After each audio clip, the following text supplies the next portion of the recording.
But continue, yeah, Ben. Yeah, super pretty. Oh, I would consider going a different way than I went. But, yeah. Right.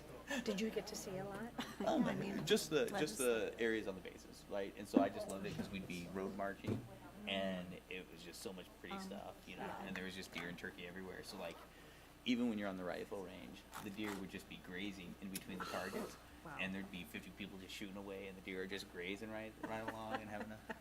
Sounds like they're used to that. Good evening, everybody. Welcome to our school board meeting on the 22nd of June. We will have our regular meeting, and we have no open forum scheduled for today, so we will go through that, and we'll start our meeting with the Pledge of Allegiance.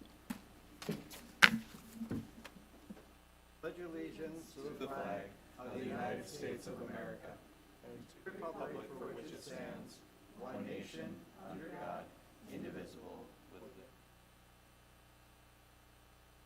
liberty.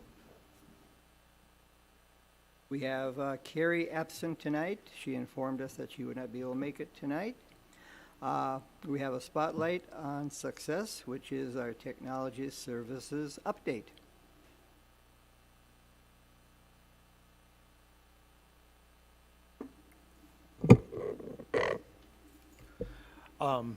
While Mr. Pint gets himself settled, I would just like to make a note, and our apologies that our technology, for those in the audience, isn't working today, Mr. Pint and Mr. Brandt. So this is working, but this is not, and I don't think it's a direct reflection of these two gentlemen who are sitting in front of us, and We'll make it is sure not. it's working for next time. Yeah, and so we apologize to our audience members that that's not working, but want to welcome these two gentlemen who've done a great job in technology services, and they're going to give you an update as to what they've worked on throughout the year. Yeah. Well, thank you for having us tonight. My name is Sean Brandt, Director of Technology Services and Innovation.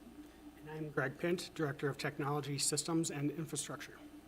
So tonight we thought we'd share a little bit about our department, what we do to support students and staff, and kind of how our roles are a little bit different as well. We also want to start by saying tonight thank you to Craig Most, who retired about a year ago, so he set up our district in a very good shape with as far as our resources, our staffing, so he put us in good position to be successful going forward. The line between instructional technology and technology infrastructure can sometimes not be very clear. So tonight we're going to kind of talk a little bit about how those two different areas differ, but how important they are to intertwine together. So first of all, on the technology services part, our instructional technology services might include things like professional development training, curriculum technology integration, our learning management systems like Google Classroom, and other ed tech software evaluations. Important things like student data privacy, assistive technology support, and digital citizenship education. And then our infrastructure side, none of that works without having a solid infrastructure. So things like installing and managing the network and Wi-Fi system, data backup and recovery, technical support and asset inventory, identity and asset access management, hardware lifecycle management, E-rate funding and compliance, and physical security technologies. The list goes on, but again, without that infrastructure piece, the digital learning environment isn't going to be working and isn't going to be effective. So some of the things that we've did this year to help make sure that both of those are supported and successful is we've been using a system called One-to-One Plus for a number of years to help kind of manage and track our assets. So things like our devices and systems in the classroom. But beyond that, this year we decided to also roll out the ticketing system that goes along with that. A big reason for that is that we needed and wanted our support to be able to be more efficient, and you'll kind of see why here in a little bit. But one of the things that does to support both sides of the learning and then also the infrastructure is things like for our staff, it provides a quick and easy ticket submission system, so it doesn't take any longer to submit a ticket than it would to send an email. but we'll talk about some of those important differences and why it's so important to do the ticket system. One of the things is that it gives the staff member an automatic update. So as soon as they submit that ticket, they're also identified, okay, it's been submitted, but then as soon as the tech support staff opens that ticket, they're notified. So they know, oh, this is being worked on. And then as that progression happens, whether it's a quick fix, they're notified when it's been resolved, or that conversation can continue through the ticket if there's any questions. So all of that just helps with the resolutions being a little bit faster, keeps that communication going, and most importantly, it reduces the downtime in the classroom for learning. On the technical side of it, one of the issues we have when staff, we've worked for a long time to be a friendly, welcoming department where staff feel like they can easily give us a call, send us an email, and we're there to help. But one of the drawbacks is being, we're people, and sometimes we're not in the building that day. So if we have a building tech that's out that day and they're getting emailed, nobody else knows that they're needing support and help. So what this ticket system does, number one, it provides the whole team the ability to be able to see where help is needed. So if somebody is out for the day, that gives our team extra notice that, oh, we want to keep an eye on what's happening over at Falcon Ridge today because maybe their technician is out for the day. The other thing that it does is if an issue starts becoming too complicated or something that building tech can't fix, they can provide a collaborator. They can either give that ticket to another team member, or they can ask somebody to join that ticket so they can kind of troubleshoot together. And again, all of this, what this does is it provides just a more efficient system for our staff to help the teacher in the classroom or the students that need that assistance. Another change that happened this year was a result of some of the things that happened prior to that. For a long time, we've been very fortunate to have a team that has been here for a long time. Greg and I have been together in the district for over 25 years. We've had building technicians that have been around before we even started. A couple of those last year retired. So we had Kathy Curtis and Sue Kennedy both retire last year. At that time, we were at 4 full-time building techs covering 5 schools. One of the things that did is when there's retirements, it also allows us to experiment a little with different structures. And that's one of the things that we did this year is that being all of our elementaries, it was shared support, and that provides some complications, but yet we didn't have the financial structure to be able to have a full-time tech in each one of our buildings. So we had a new position established at the beginning of the year called a building para/tech position. And we've hired 3 of those part-time tech paras, which equaled 1.5 full-time employment. And it was a shared role. So instead of just doing tech, they also do lunch and recess duty, and they provide support in the media center as well. But what that does is at the beginning of the day, when the technology, usually the issues come up at the very beginning of the day, when you have new subs coming into the building. You've got lessons that are just getting started. We need to have that day up and running and moving smoothly. Then usually by the time they need to go off to lunch and recess duty is usually when the day is kind of settled down a little bit, and we're able to kind of spread that support a little bit more across the district. So some of the benefits of that restructuring is that we went from 4 full-time positions down to 3.5. It's provided support in each one of our buildings. So when we start the day, we've got tech support in each one of our buildings if our whole staff is here. And then again, it goes back to minimizing those disruptions in the classroom to keep that learning going throughout the day. And hopefully provides a financial stability for that staffing for a long time to come. So we want to thank, number one, we want to thank Jason Novotny, our district technician. He provided great support because one of the challenges we had at the beginning of the year was the fact that that was 3 brand new people that started the year in our elementary positions that were on the job learning and training, And without the support of Jason and Denise Brantle, I don't think that it would have been nearly as successful this year. But with their support, it really went probably more smoothly than even we thought it would. Another thing that's changed over the last couple of years is that we've had at the high school, as we continue to look more at career and technical education, providing an opportunity for our students to learn more about technology and hands-on training. So one of the CTE classes at the high school, or actually two of the classes, feed into our Trojan Help Desk.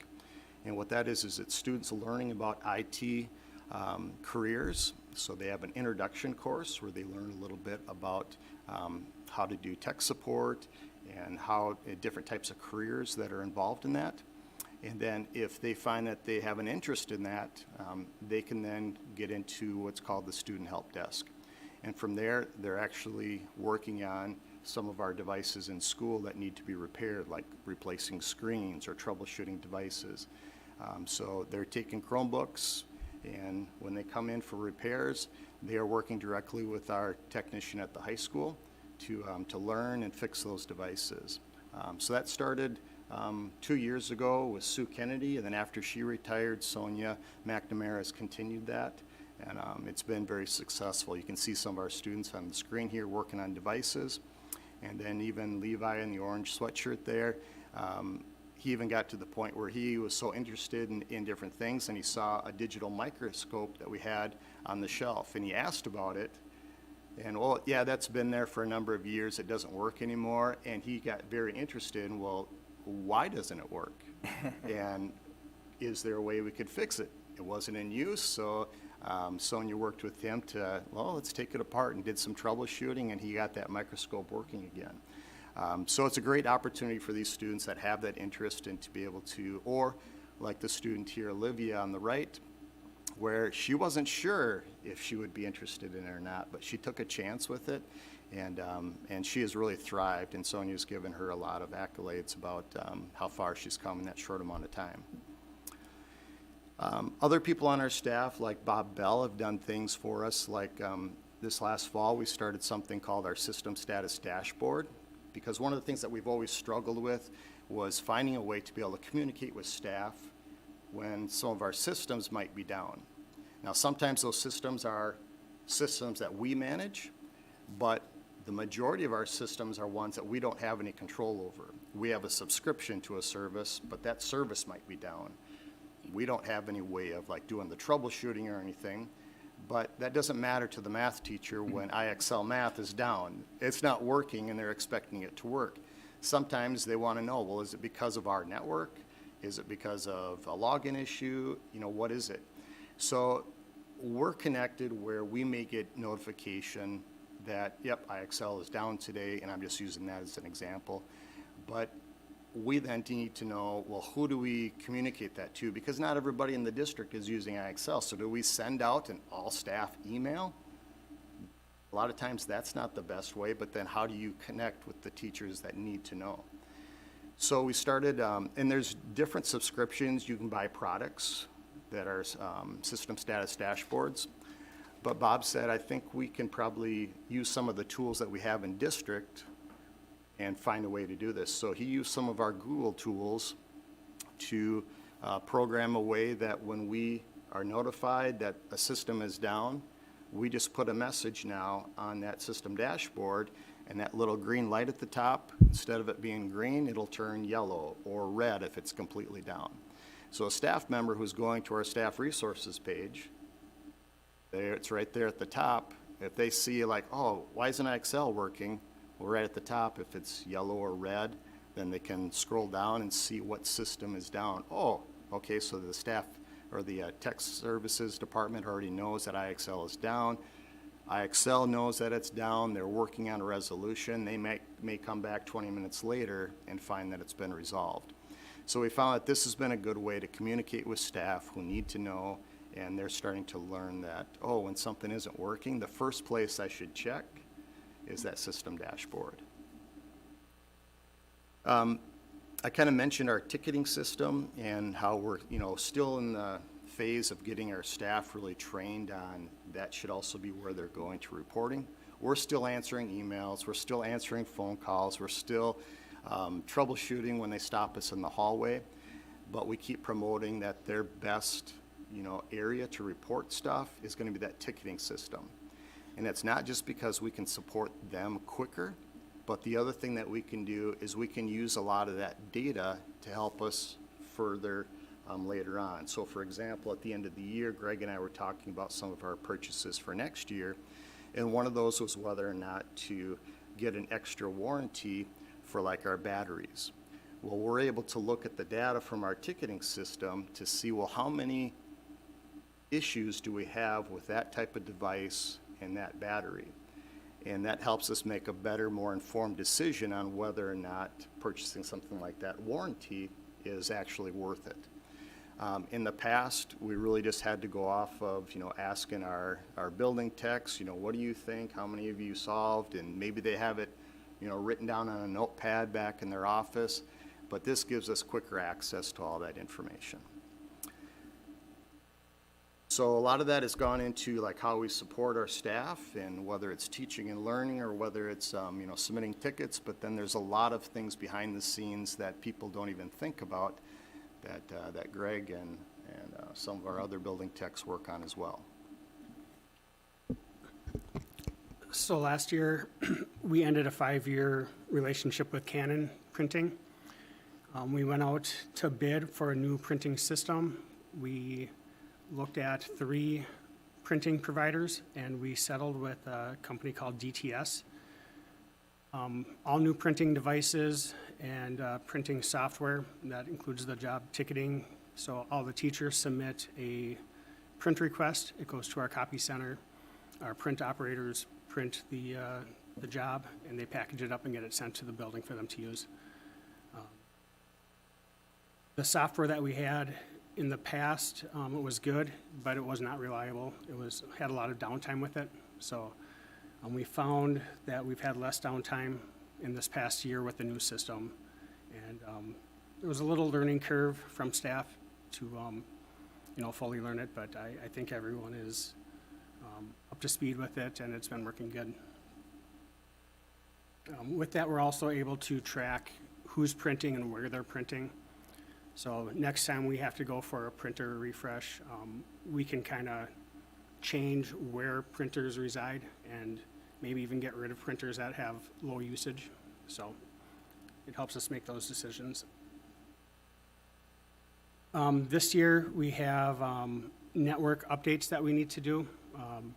We are replacing some network switches that were first installed in 2014 and 2015. They have become end-of-life support by the manufacturer November of 23. We did the Central Education Campus over Christmas break, and we saw benefits from doing that right away with improved system uptime.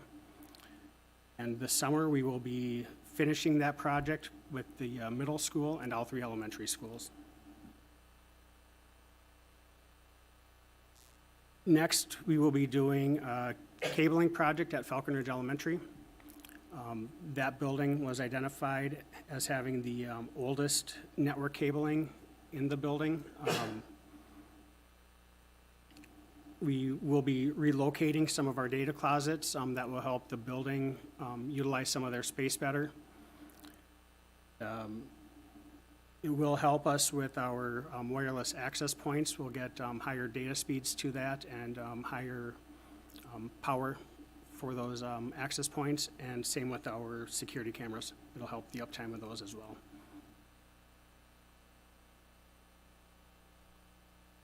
All right, well, that gives you a quick little snapshot of some of the things that we worked on throughout the year and how we're trying to continue to support students and staff in learning more efficiently than we have even in the past. Are there any questions or discussion? I just have one question. The ticket system, is there a follow-up at the end for the teacher to say, yep, it's all good now? And if that teacher then the next day has the same trouble, does that teacher then go into the same ticket and say, uh-oh, or a brand new ticket? Sure. So sometimes it depends on the situation. So for example, it might be, they might submit a ticket saying, I can't get into this system. we may look in there and maybe they've tried so many times that they're locked and we just need to reset their account. So there might be some, after that, where we might give them a call and say, hey, try this password. I just reset it for you. Are you in? Yep. And then we close the ticket. But they know through that ticketing system, yep, if it's been closed, if it's been resolved, they get notified of that. Yep. Good, thanks. Tell me about DTS and Canon. How do they compare cost-wise? Cost-wise, DTS is a little bit cheaper. I'd have to look to see what the actual numbers are. Okay. Over a 5-year contract, they were fairly similar though, but Okay. it is a little bit of a savings. Okay. And my other question is, tell me a little bit about the para-techs, the 3.5 para-techs that you have hired. How does that compare to the 4.0 techs that we had, just efficiency-wise? Sure. So I'll go back to that slide here a little bit because I think it does a couple different things. Number one, obvious, you know, the first and most obvious is that we're switching from 4 to 3.5. But more importantly, I think, is that their day is really efficient because they're covering 3 different roles throughout the day. So it's not to say that we couldn't, as a tech staff, we couldn't use them all day. But being, you know, if the funding isn't there to support that, we have them set up in a place that they can be successful and help the building run smoothly right away in the morning. Sometimes it pulls, like Jason at the district level, he may end up getting pulled in the afternoon to fix something over at Raven Stream if something went down. Whereas, you know, if we had a full-time tech there all day long, they would be able to take care of that. But it provides a lot of consistency then for us in the building, having that building tech there in the morning. And then the principals like it because it's a reliable person that's also there for lunch and recess duty. But if there's something like state testing going on and all of a sudden an issue comes up right there at lunch, they can grab them out of the lunchroom and say, okay, I need you to go down to Mrs. Brandt's classroom and you know, take a look at what's going on down there. So it's hard to quantify it dollars wise, but Okay. we, you know, seeing it in, you know, kind of play out, we see it being a really efficient system for us. It sounds like troubleshooting is happening a little more quickly than it might have otherwise. Yes, because Okay. you've got somebody Yeah, in the there, building in the more building, right. consistently Okay. versus when we had 2 technicians who were maybe here all day, but they can't be in 3 buildings at the same time. So it kind of has resolved that part of the issue. Thank you. Yep. Regarding the ticketing system, I've heard of that. Has that become more common in the marketplace now today? Yeah, if you you know, have, whether it's a big tech company or a small one, more than likely you're going to be submitting, you know, your issue through a ticketing system. And, you know, they do that because it is more efficient. And it provides better communication, not only for the person submitting the ticket, but for the team to be able to troubleshoot that. So for another example of that is that if a teacher submits a ticket and it has to do with an instructional technology system, now that's asking a lot of the building tech to know all of those different systems, not only the technical side of it, but then also the instructional side. So what this does is anytime it's an instructional system, those come directly to me because that's generally, I'm the one doing the PD and the training on those instructional systems. So I'm usually able to just troubleshoot those and resolve the issue. Sometimes it's not even a technical issue, it's user just needs a little bit more training or they need to know where to click on something. So it provides that support where this expert is at. Thank you. Yep. I want to thank you so much for the good work that your tech services department has done for our district over the years. You've kept us at the forefront of technology, and I believe our teachers and all the other staff members appreciate the good support that you give us. It's wonderful. Thank you so much. Thanks, guys. Thanks, We guys. both thank you for that. Appreciate it. Anybody else? Okay, thank you so much, fellas. Okay, we'll go on to item 5, which is open forum, but there is none, so we'll go on to item 6, and that's the approval of the agenda. And I was not notified of any changes in the agenda, so the agenda will be approved as it is written. Could I have a motion to approve? So moved. Is there a second? Second. It's been moved and seconded. All in favor signify by saying aye. Aye. Aye. Opposed? Item passes. Next, we have the consent agenda. And again, no changes that I am aware of. Do I have a motion to approve the consent agenda? So moved. Is there a second? Second. It's been moved and seconded. All in favor signify by saying aye. Aye. Opposed? Item passes.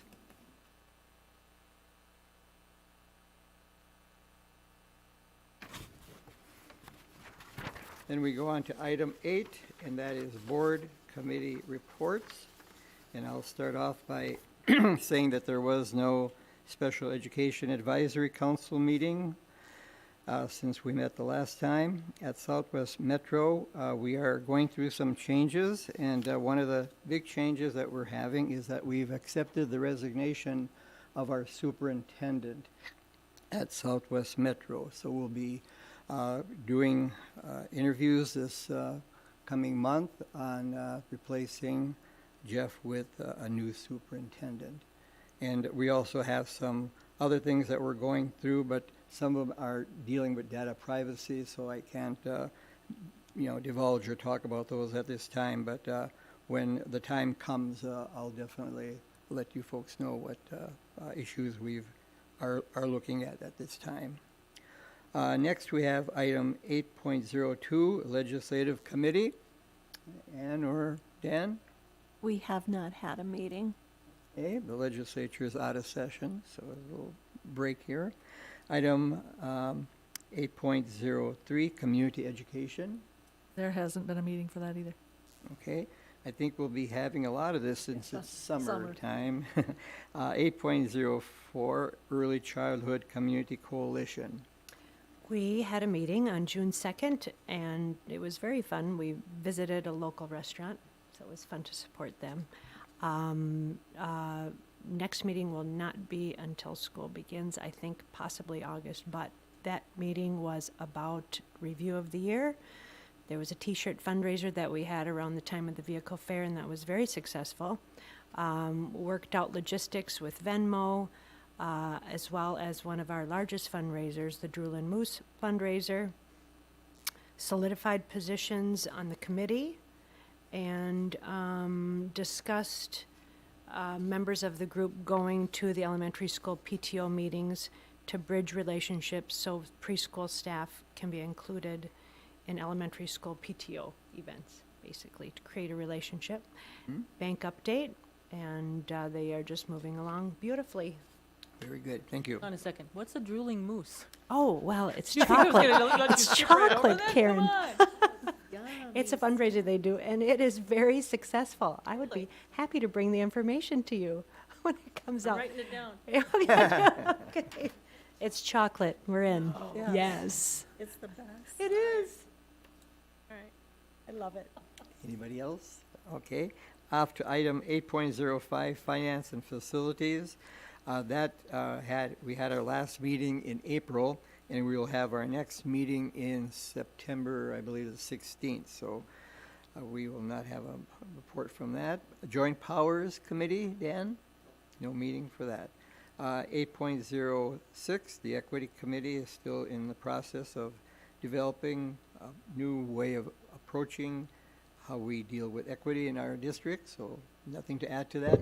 Yeah, as a reminder, and we will review our board committees. I think we've decided to sunset the equity committee, and that was a discussion that we've had.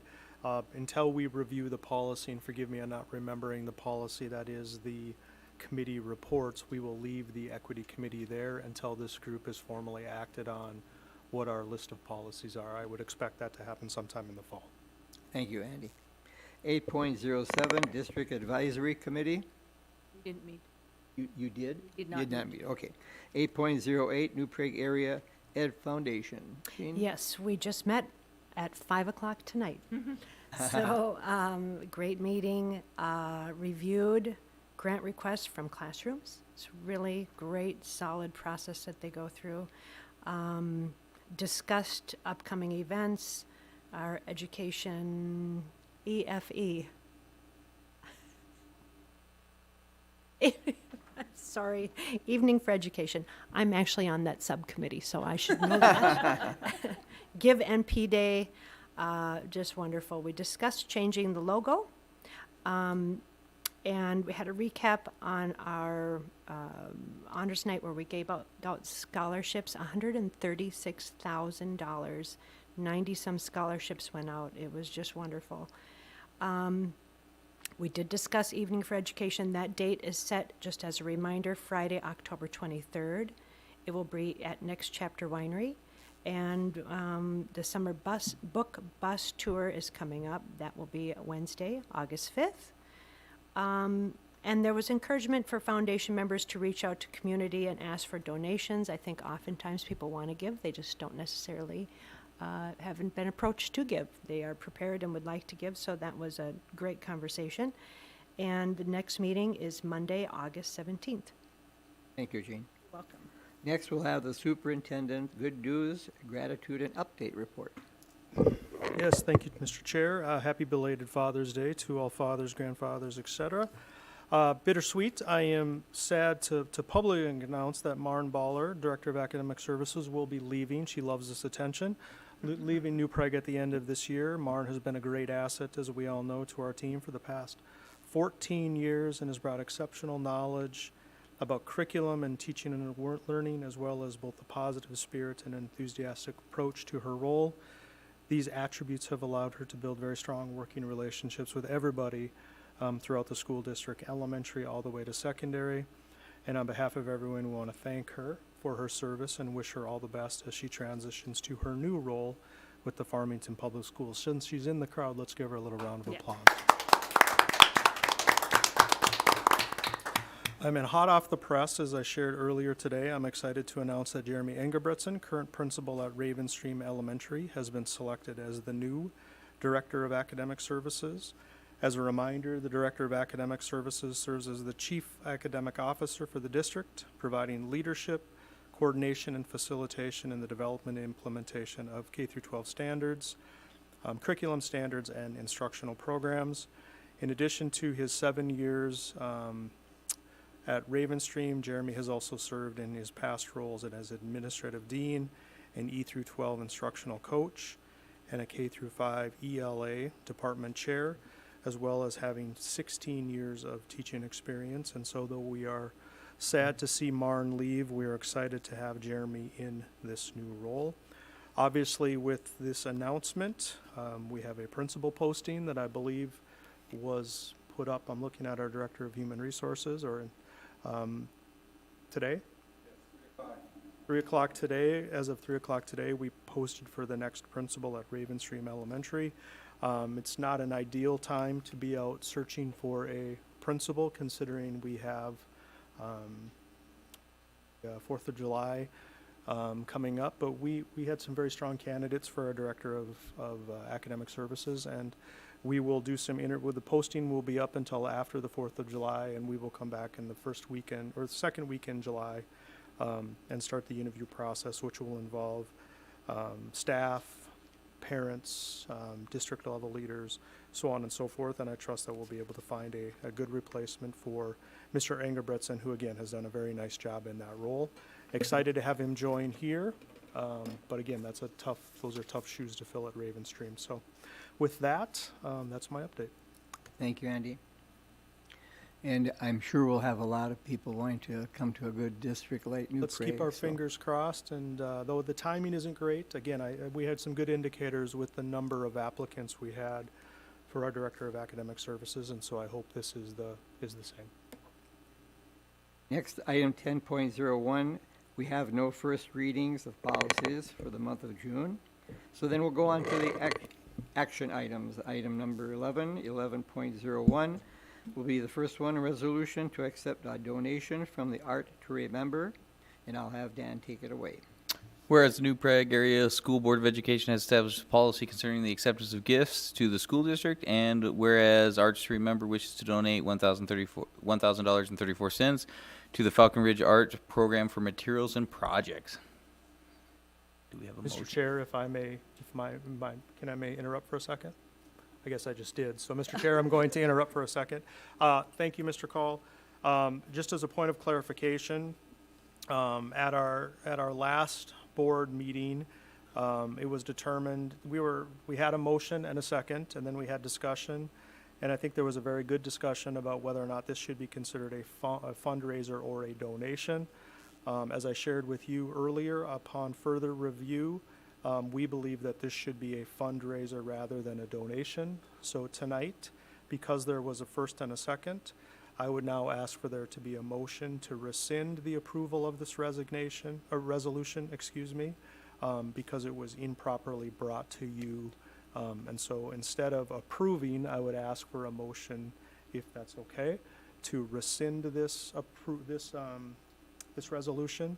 And then we would need a motion, a second discussion, but that should clarify where we're at with Art to Remember. We left it here because it was lingering from the last time. So my apologies for that. With that being said, I'll accept the motion to rescind the resolution to accept the donation, since it will be considered a fundraiser rather than a donation.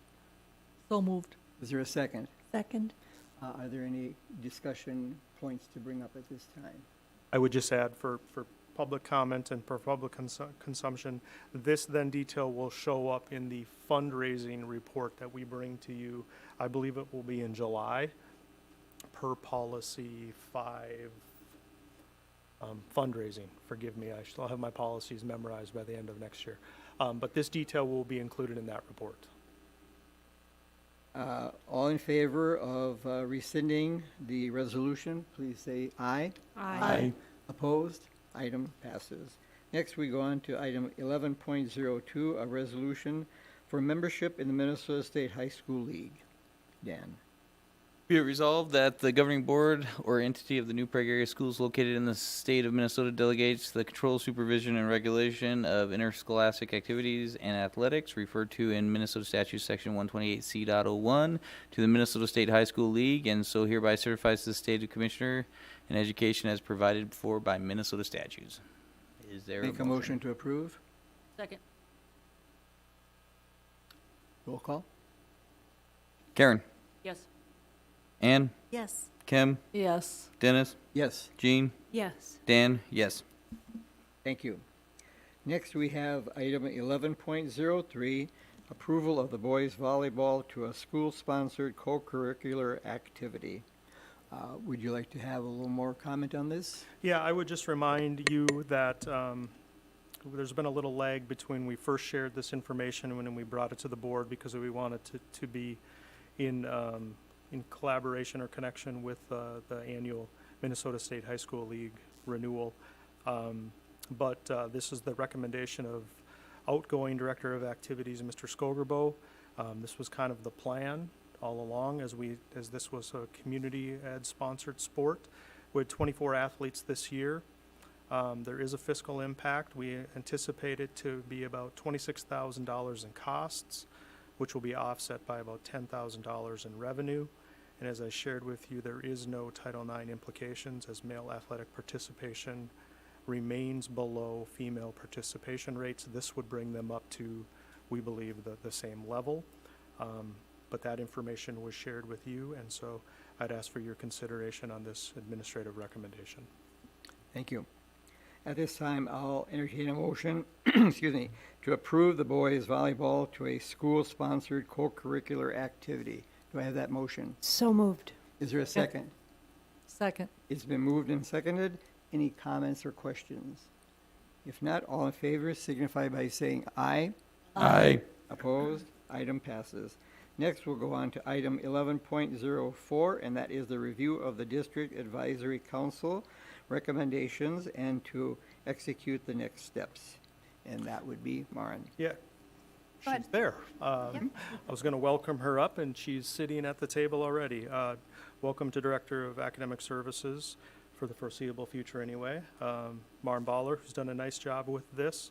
Tonight, we're going to just give you a few introductory comments. In your packet is the timeline that we reviewed at our last meeting 2 weeks ago. Marn will review that for you once again.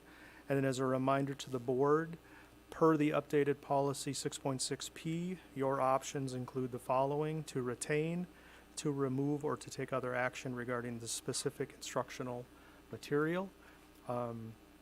With that said, this has probably taken just a little bit longer because of just the appeal process, but as a reminder, we decided to continue with the appeal process and do an update 606, 606P, and 606.5. So we had clarity as to how to proceed, and I think now we have clarity. If we would have waited, the appeal process was, you would have said, did DAC do what they were supposed to do? We believed that it was more appropriate, and what people, when they appeal, they're appealing to you to say, did DAC do what they were supposed to do, and do you support DAC's decision? And those are that's a very high-level summary of lots of conversations that have been had at DAC as a part of our policy committee, and as we get to this point. So I'm going to have Marn go through the timeline again for you one more time, and then we will turn it over to you. And again, I'll remind you, your options are to retain, to remove, or to take other action regarding this specific instructional material. All right, so the two-page handout that you have, the first page there is the excerpt from the policy before it was updated this last spring. So that is an excerpt when the appeal and when the text came to our attention was in February of 2026. So we went back to see what the policy and procedure looked like at that point. So that is page 1 for your review. And then page 2 is the flow chart that was also part of 606P. This is what the flow chart looked like in March of 2026. It has since been revised with the policy and procedure updates that Andy just mentioned. However, this is what the procedure flow chart stated in March, along with the dates and timelines of the next steps. So the review, we reviewed the submitted request for reconsideration from a parent, and that came to our district on February 2nd. The staff member then completed their response to the challenge on February 10th, and then our district advisory was enacted, and the checklist was completed through a special meeting on March 2nd. That timeline there was set forth in the previous procedure, was a 30-day timeline, and so all of that took place in that month. And then the reconsideration committee, which is also our district advisory committee, completed a report at our March 2nd meeting, and this information was shared with the family on March 2nd after that meeting concluded. Then on April 13th, our district received notice of appeal, and therefore we are here tonight bringing the text back for you to discuss. Thank you. Are there any questions for Lauren? I know we covered this a lot in our work session 2 weeks ago, but are there any other things that you'd like to bring forth at this time? I think the process was completely open and followed to the letter of the process, and they came back with a decision to retain the material and to have it go forward in the way that the class was planned to having it in the curriculum. So at this time, I'll make a motion to retain the decision of the District Advisory Council review process. Second. It's been reviewed, it's been moved and seconded. At this time, I'll cover any comments. Yep. Yep, so I've got some concerns still related to the course and kind of how our review went. And so I really have 4 main areas of it. The first area is the first nature of the text, i.e. if you want college credit, you likely have to read and engage with the text. And so even after months of discussion, the best we could get to is maybe you could opt out and possibly get college credit if you opt out of the text. That isn't a very good concrete item. If you're in the college and the school's course and you cannot get college credit, that defeats one of the major reasons for being in the class. Some people claim that you have a choice if you don't want to engage in such graphic text. You don't have to take the class. People who are taking this position while claiming to be broad-minded and concerned about other people are amusing to me.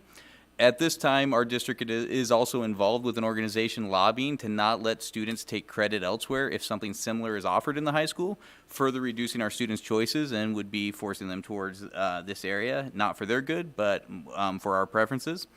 And really, one core thing for me is I think our students should be able to have some curriculum that can earn college credit that does not require them to go through graphic content. I think we can learn all of the items that are offered in the class with texts that all of us have probably read that serve substantially similar purposes to discuss racism and things like that. So that is my first area of concern. And then the second area of concern is throughout the piece, we were talking about the warnings in the class as a clear sign of what people are signing up for. One area of concern of how we handle this is if you get the information in the syllabus on the first day of the course, it's already too late. That is when the text in question was handed out, and you've already committed to a schedule that's very hard to change. And on top of that, the warning is just woefully inadequate. The warning text in the syllabus says, in any course, students may be required to read words or view images that they may consider offensive. If you are easily shocked and ... I cut out a little piece of the paragraph. If you are easily shocked and or offended, please contact your instructor to discuss whether or not this course is suitable to you.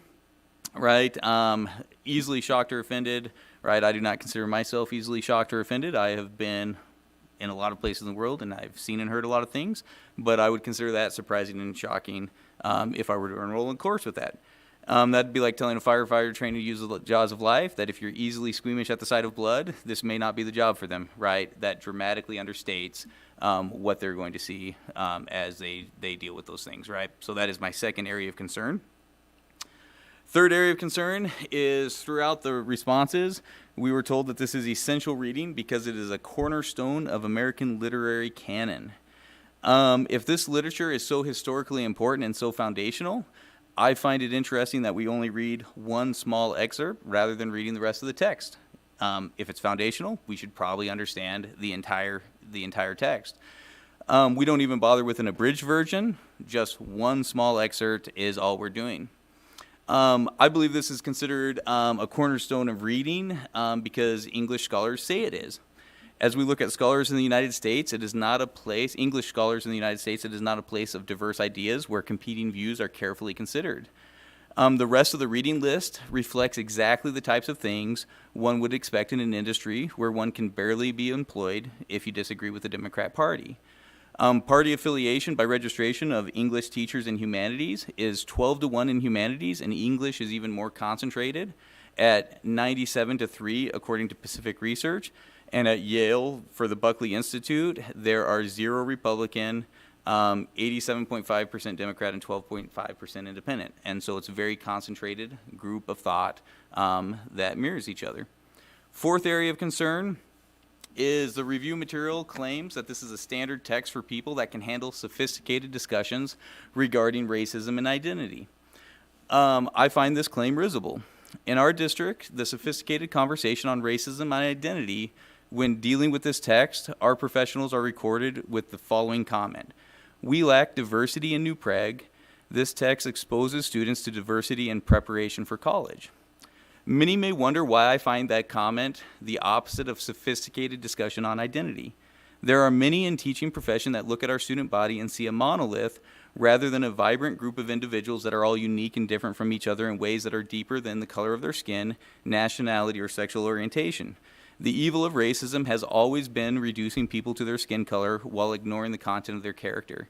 And so that did not seem like it was very sophisticated in discussing diversity and things like that. In the discussion of the course, we also discussed things as perceived. To many people, we cannot fathom that people legitimately want to learn and can learn about history, racism, and identity with other powerful texts that are also sophisticated enough to address these issues without relying mostly on the graphic nature of their subjects to get their attention. And so for these reasons, I could see a potential place for the text in some contexts, but upon reviewing the work from the committee, I do not think we have taken concerns seriously.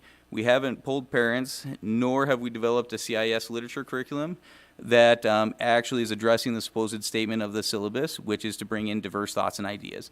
And so as a result, I'm opposed to retaining this text and without concretely addressing the 4 concerns listed above.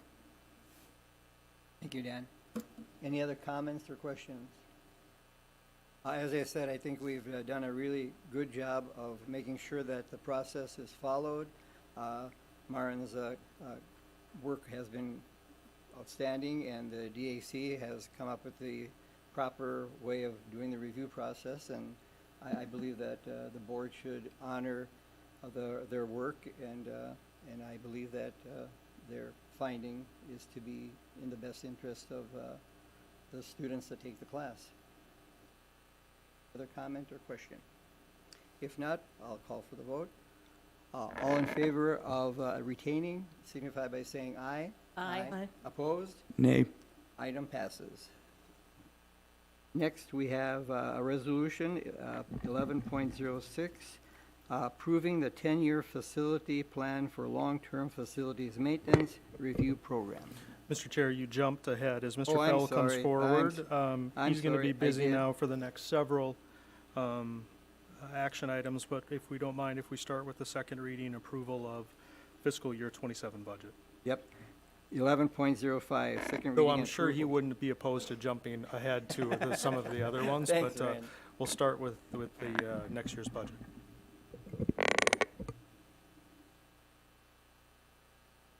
Evening, everybody. I am here tonight to start off by presenting our second reading of the fiscal year 27 budget. We'll be talking about the general fund, the 01 fund, and then also the 02 fund, which is our food service or nutrition services budget, our 04 fund, which is our community services budget, and then our 07 fund, which is our debt service fund. And so I'll take you through several slides here and have time for questions at the end. Some notes on the budget here, just as I mentioned, this is a second reading. Some minor slight changes from our first reading. We updated expenditures in some of our restricted funds, particularly staff development, EL, long-term facilities maintenance, gifted and talented, and medical assistance. And we're projecting now the unassigned fund balance for fiscal year 27 to come in at 15.79%. Our total general fund revenues are budgeted to increase 3.06% from the FY26 revised budget, or $1,594,122. Our total general fund expenditures are budgeted to increase 3.49% from the FY26 revised budget, or $1,803,508. Our total general fund revenues should exceed our expenditures by $151,739.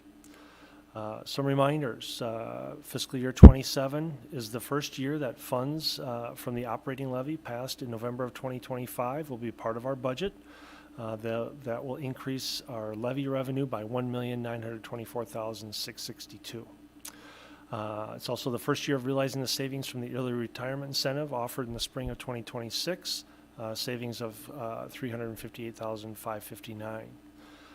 We have some cost containment savings of a 1.0 teacher FTE and a 2.0 FTE paras at the elementary level due to decreased enrollment projected for the next year.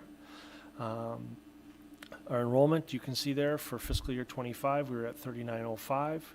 We're projecting it to be at 3774 for FY26, and we're projecting it to be at 3663 for FY27. You have the supplemental packet, which is on the website as well. That contains additional information like a summary of all of our funds, the object and program expenditures in detail in the general fund, and then long-term facilities maintenance and operating capital purchases. Taking a look here, obviously there's a lot of numbers on the screen. Highlighted a couple areas for you here. First of all, our audited unassigned fund balance for fiscal year 25 is at 14.59%. Right now, we're projecting the end of this current fiscal year, FY26, to come in at 15.37%. We can take you through here. We've got all of our different restricted general fund funds there with the projected balance at the end of this year, budgeted revenues for next year, budgeted expenditures for next year, any transfers from the unassigned funds to help make up any shortages there. And then you can see the projected fund balances over in the far right-hand column there for the end of fiscal year 27. In the lower right-hand portion then, we're projecting our unassigned fund balance then to be at $7,576,663, or 15.79% at the end of the fiscal year 27. Taking a look then at our revenues, we have 4 categories of revenues. We have state revenues. 80% of our revenues come from state aid. 1.81% comes from federal sources. Property taxes are at 14.85%. And then our local fees, interest, et cetera, come in at 3.28%. And so a total of $53,622,514 in general fund revenues is what we are budgeting for fiscal year 27. This is a graphical representation of what I just explained there. You can see the vast majority of that comes through state aid, followed by property taxes, and then the local, and then the federal aid as well. Taking a look at our expenditures by object, you can see on the left-hand side there, salaries and wages and employee benefits are the top 2 categories here. Over on the far right-hand side, that comes to about 83.3% total. As we've talked in the past, that school districts are heavy in salaries and benefits. Purchase services at 10.358%, supplies at 3.6%, equipment at 2.9%. Small expenditure and debt service there, and then some other expenditures at 0.7% there. And so our total expenditures budgeted for FY27 are at $53,470,775. Here's a graphical representation of that again as well. Again, 83% of our expenditures are in the salaries and benefits there.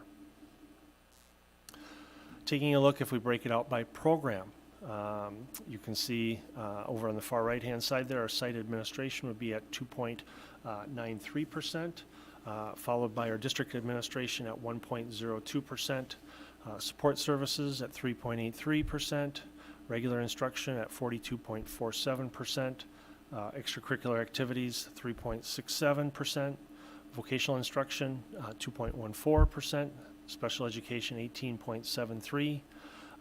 School Readiness Plus, which is now voluntary pre-K, at 0.75%, instructional support at 6.37%, pupil support services at 8.60%, facilities at 8.71%, and other financing uses are at 0.78% there. Taking a look then at our historical unassigned fund balance for the general fund, going back to FY15. We've talked about this in the past there. I've highlighted the 3 most recent numbers there. The audited fiscal year 25 fund balance for the general fund is at 14.59%.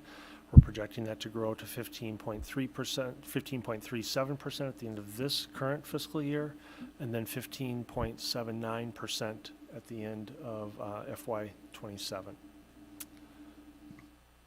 And moving to the O2 fund budget, our nutrition services.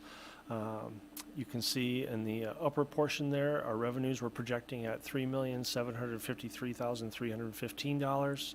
Our expenditures at $3,664,476. So revenues over expenditures by $88,839.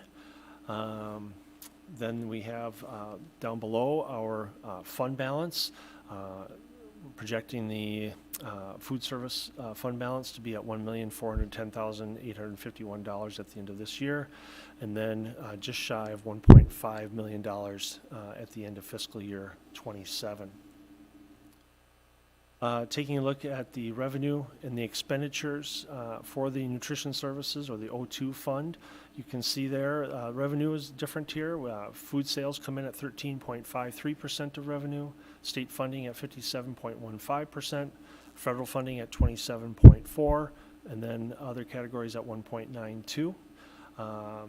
How we spend our money down below there, more so in the supplies and the product, the food product that we're distributing. Salaries and wages at 27.42, benefits at 13.44, purchase services at 2.18, and then the big expenditure there would be the supplies at just shy of 49%, and then equipment and other expenditures as well there. Our community services or our 04 fund budget. On the left-hand portion there, you can see we break it out by the different programs there. We have disabled childcare. You can see then Kids Company, our RAP, youth sports, youth enrichment, the FAC, driver's ed, and then our community ed, our general community ed fund there. And then down below we have our ECFE and our school readiness. And so we are projecting down the bottom line there in the lower left-hand corner our revenues to exceed our expenses by $28,532 there. Transitioning into the upper right there, you can see we are projecting our fund balance at the end of the current fiscal year to be at a negative $112,000, and then it's cut off here. I'm not sure if that's cut off for you as well, but I believe it's about 84,000, minus 84,000 at the end of the next fiscal year there. And so that number had been quite a bit bigger towards the negative side. And so each year we are gradually working our way out of that hole there. And so trending positively there with the 04 fund budget. Taking a look at the detail here for both revenues and expenditures, you can see there our total revenues for the 04 fund coming in at $4,752,619, with local revenue being the vast majority of that. And then you can see down below there our expenditures at $4,725,186, again with salaries and benefits being the biggest components of our expenditures there. And then lastly, our Fund 7 budget, our debt service.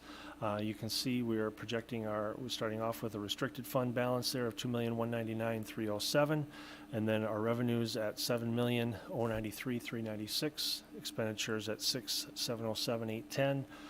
So our fund balance would be just over $2.5 million there at the end of the next fiscal year.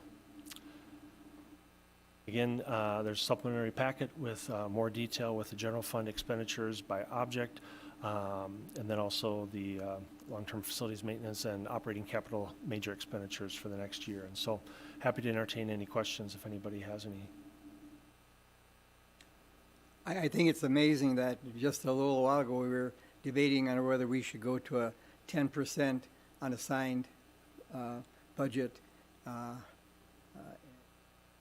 And here we're at 15, so congratulations to all the things that we have done for all the different departments to get us to this unassigned level of 15%.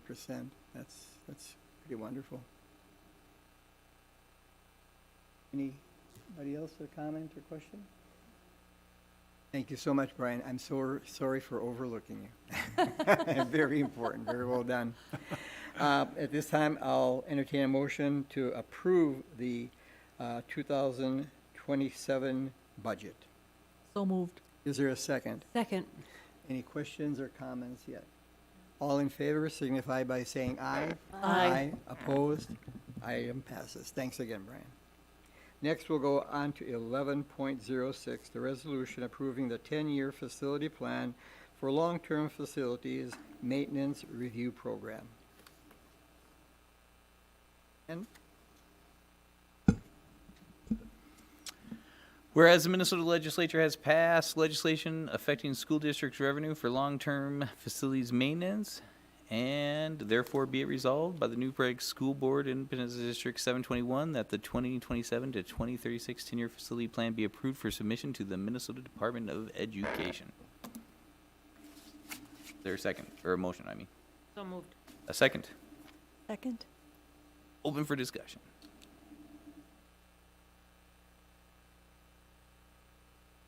If there is no discussion, we can call the question. Karen? Yes. Ann? Yes. Kim? Yes. Dennis? Yes, Jean? Yes. Dan? Yes, motion carries. thank you, Dan. Next is item 11.07, resolution to commit funds for future severance and other post-employment benefit payments. Whereas the current master agreements with principals and technology staff include a severance or other post-employment benefit provision that represents a future liability to the school district, now therefore be it resolved by the New Prague Area School Board of Education, the New Prague Area Schools will commit a portion of the unassigned general fund balance to account for future severance and other post-employment benefit liability to enable better planning for future payments. As it desires, the school board can adjust the amount of money committed for the purpose within the general fund balance. And for 25 to 26, it is 78 grand approximately. Is there a motion? So moved. Second, Open for discussion. No discussion, we will call the question. Karen? Yes.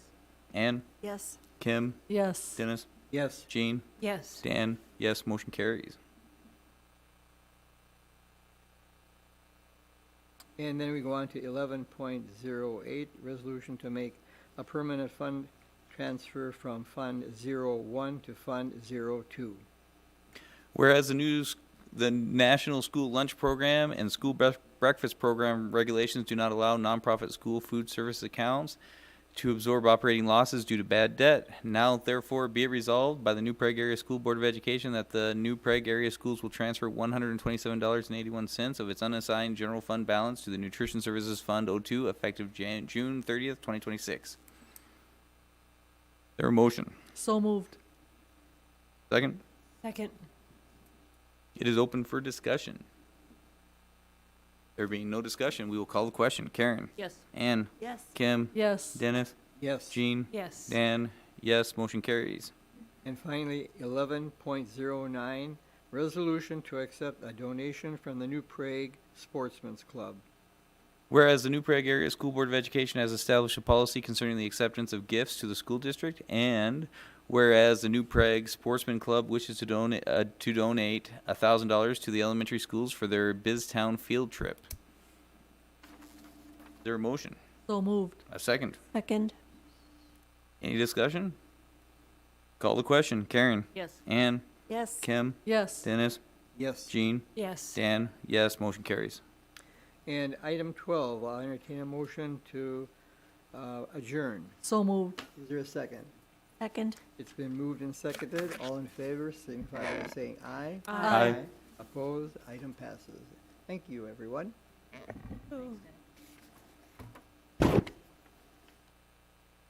Oh, and our next meeting will be on July 20th.